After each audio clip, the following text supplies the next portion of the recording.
5, 4, 3, 2, 1, fire.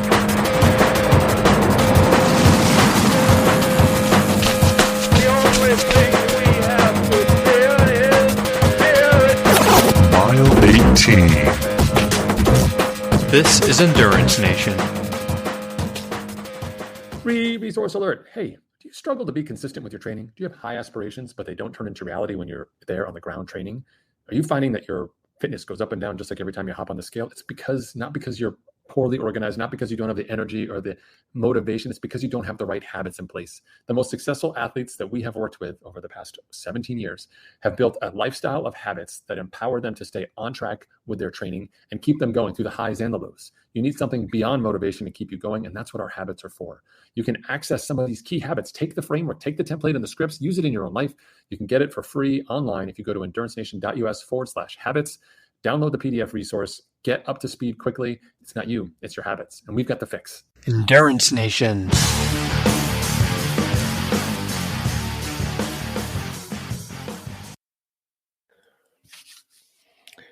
Hey everyone, Coach Patrick here from Endurance Nation, back with yet another episode. This week, I'm going to talk to you about how I used a Portajohn to get to the Big Island. That's right. So stay tuned for more updates on that. Really, what this is all about is about control.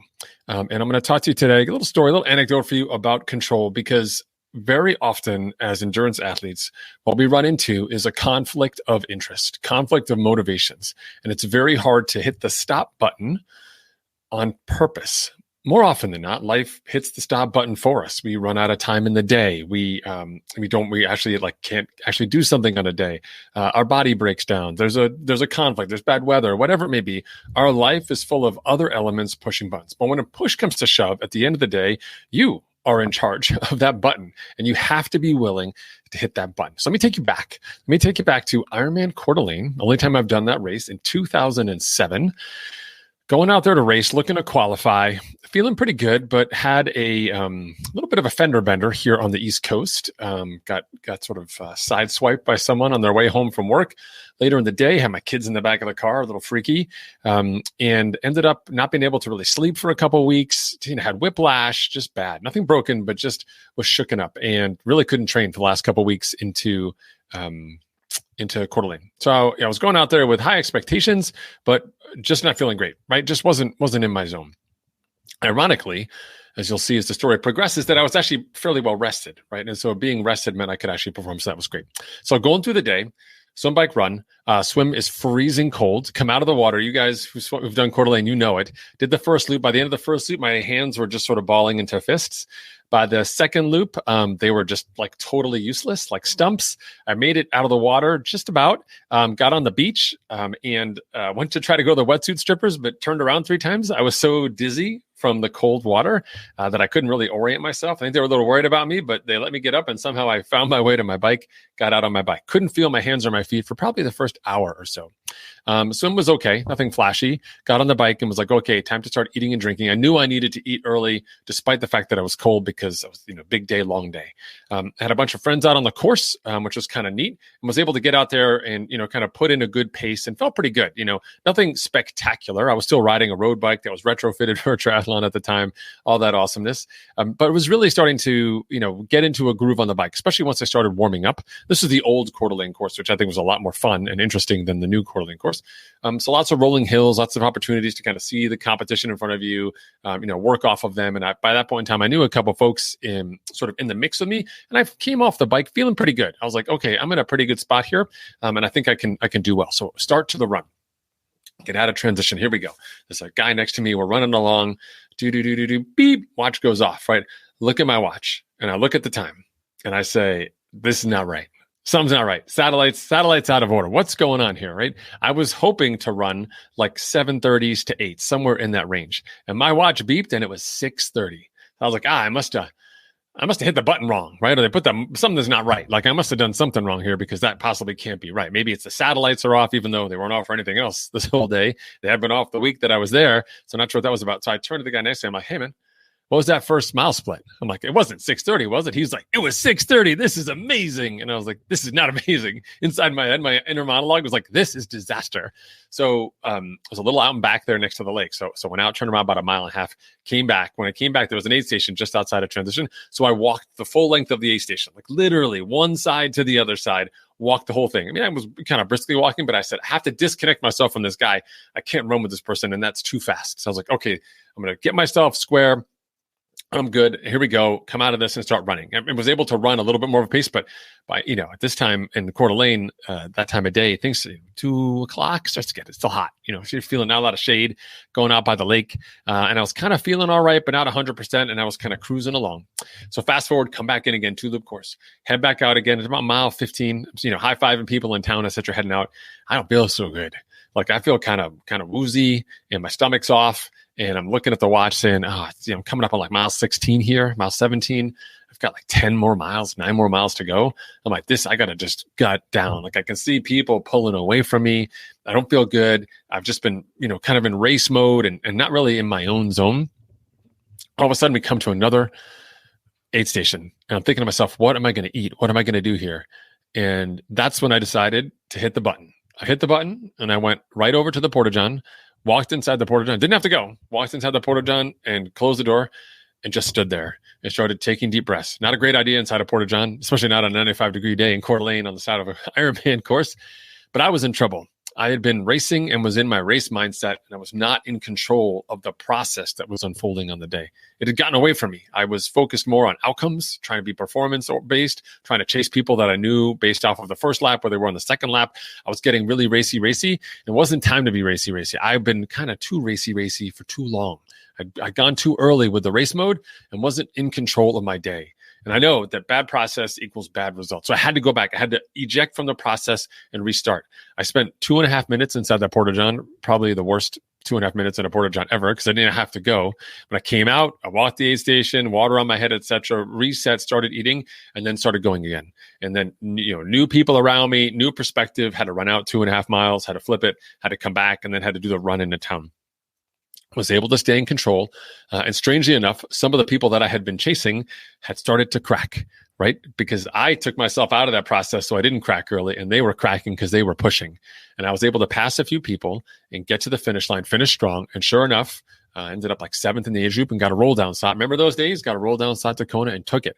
And I was proud of that race. I think some people were like, hey, you got a roll down slot like Kona? I mean, come on. Like you didn't even have a good race and you're going to go to Kona, etc. But I was actually really proud of that race.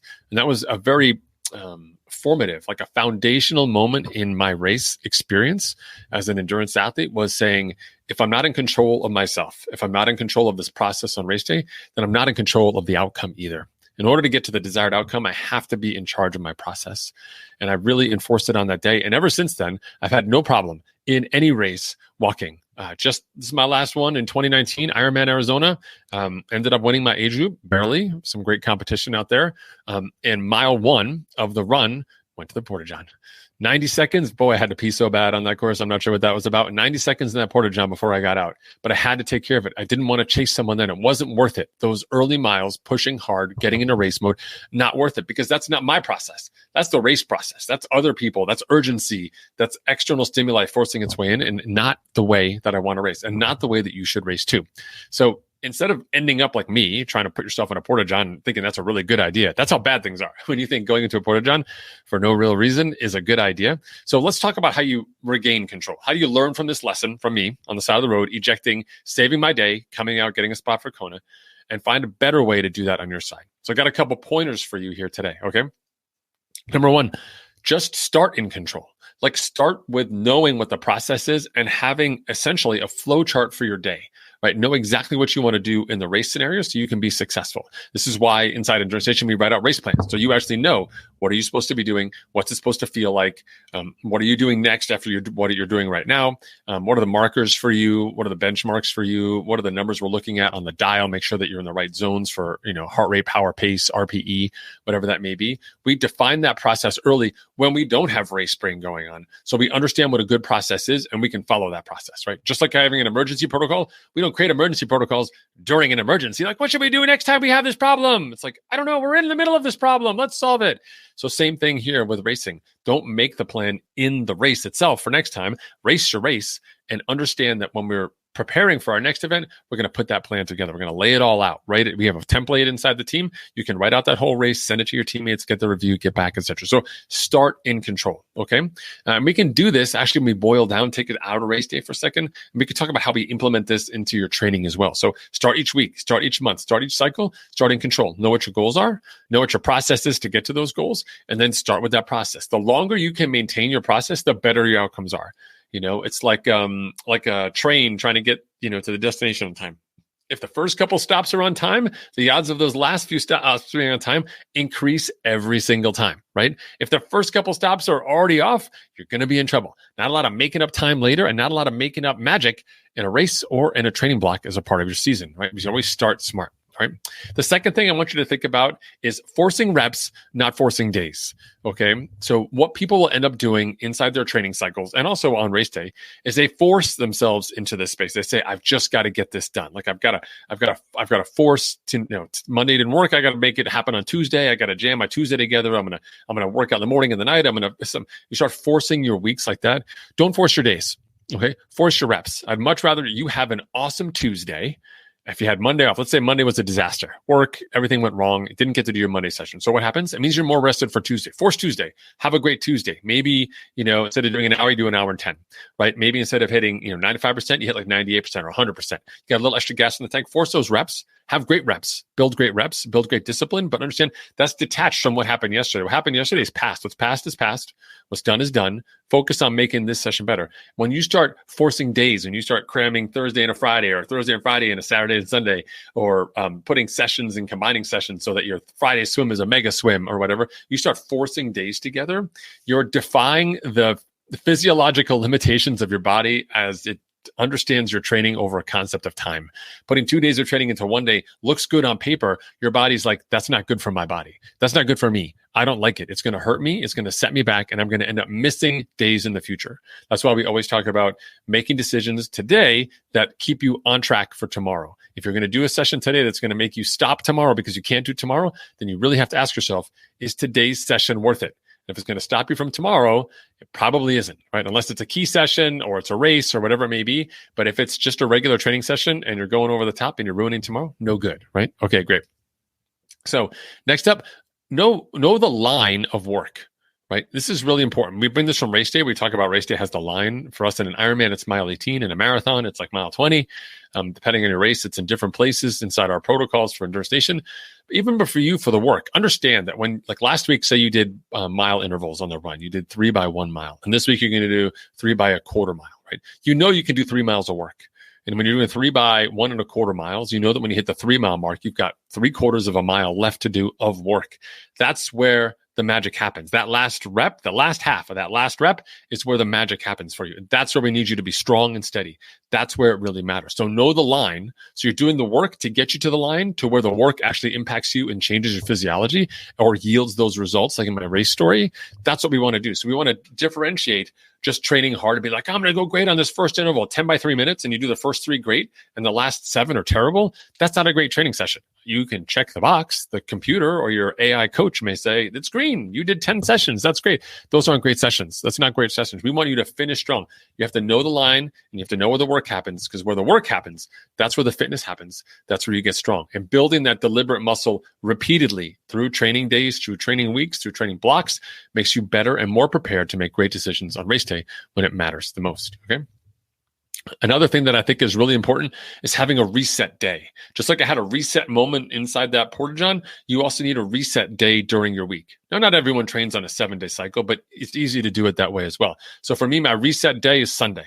Sunday's the day when I get to Sunday, I say, well, if I have to put something here because I wasn't able to do it earlier, I took an earlier rest day, I can put it in there and figure it out. But either way, I'm resetting mentally as I head into that next week. And if I need a rest day heading into next week, I'll take that rest day, even if I don't want to take that rest day, because I know it's going to help me keep going. That's my mental switch, my mental reset, and say, this week is transitioning into next week. I'm at this intersection. I have to reset inside of this space. You have to have space inside your week where you can actually do that. When the workouts start dictating what you're doing with your days, when the demands of your upcoming race are changing how you're modifying your training plan to make it more aggressive, to catch up, to do more work, to overcome some of the race anxiety. Maybe the fitness isn't exactly where you want, or the body composition isn't exactly where you want. When you start forcing those things into your spaces like that, you lose the reset day. You lose the elasticity in your week. And that elasticity is really important. There's a time in a race or in a key session where we have to run into that point and we don't have a choice. We've got to cram, you were planning on 3 miles in 24 minutes and you've got to do 3 miles in, 23 minutes and 27 seconds. You need to cram those miles into a less period of time. You got to get that work done. There's no ifs, ands, or buts. That's the time to do it. The rest of the time, we feel this urgency. We feel as though we have to make it all happen and get it all done. But in reality, our body doesn't really differentiate between stress from work or stress at home or emotional stress and workout stress. Sure, maybe your quads feel differently after an argument than they do after an interval workout. But regardless, your body's full of cortisol and there's stress and a need to recover from that. And that reset day during the week allows you to sort of step back, review what's happened, and make a smart decision heading forward. The more smart weeks you can put together, the better off you'll be. And the larger percentage of your brain you're using on a regular basis with regards to your training, with pacing yourself with deliberate effort, the stronger you're going to be on race day because you've developed the familiarity, you've developed the skill of staying in charge, making smart decisions over and over. I kind of gave away the last one, but I'll just touch on it really briefly, which is making sure there's a review point. Inside Endurance Station, default review point is once a month, but you can also review every week if you so desire. The real point here is to create micro opportunities for you to step back, take a pause, and say, what is working, what isn't working? But you do this all the time. We manage our finances like that. We get notifications on our phone all the time, but we don't think about it for our bodies. We don't think about how can I make sure that I'm staying on track? How can I make sure that I'm making good decisions and I can support the good decisions and get rid of the bad decisions, right? So by operating on a microcycle, what that allows us to do is to make lots of small adjustments, just like you would, for example, when you're sighting in an open water swim. If you only check in once a month or you never check in, you're basically getting in the lake, putting your head down and swimming, and you're just hoping you get to where you want to be. Top open water swimmers, competent open water swimmers know you got to sight every third or fourth stroke. Why? Because I can just make a 1 inch or a 2 inch adjustment and I'll always stay on track. Super easy, just small adjustments.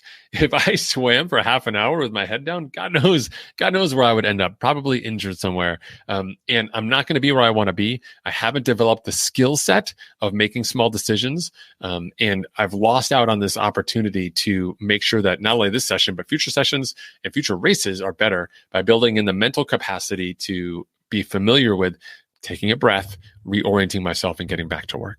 Okay, so you can avoid the porta potty plan, which is not a part of Endurance Nation, not in any one of our 85 training plans available to our members, not any part of our protocols or anything else, but is the last ditch opportunity for you to say, stop, I need to reboot, I need to regain control of what I'm doing. And you don't have to be as dramatic as me, as Coach Patrick. You can learn these lessons long before I did, or learn from my mistakes and understand that staying in control, making sure that you're making smart decisions, knowing where the line of work is, forcing reps, not forcing days, staying on top of your training sessions, on top of your training load, allows you to remain consistent over time. That consistency adds up and makes you stronger. So I look forward to seeing you at your next race, not in a Portajohn.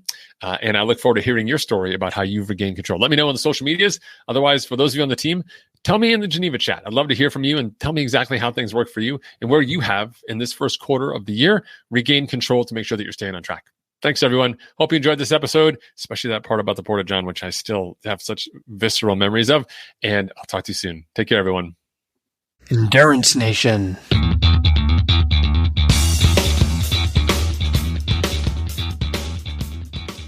Did you know that we hold training camps every year? And not just ordinary training camps, but training camps internationally as well. This week, I want to talk to you about our Mallorca training camp. We are going into our 7th year of hosting camps in Mallorca, a spring journey, a sojourn in April of teammates new and teammates to be who come together to enjoy this magical island, the home of cycling in Europe. This is your chance to join us for a guided tour. We base ourselves out of Portajohn. It's a fantastic environment. We have a great guiding crew. There's different levels based on different abilities, so there's no pressure for you to ride faster than you want. We have 5 or up to 7 days, depending which option you choose, of incredible cycling options. We're at the base of the Tramontana Mountains, so you can go left to stay flat, or you can go right to go up, or you can do some combination thereof. Enjoy some incredible Spanish cuisine, Spanish wine, great friends, and a good time by checking out our Mallorca camp. All of our camps, including the Mallorca camp, live online at Mile 18. You can find them at www.mile18inc.com. That's mile18inc.com.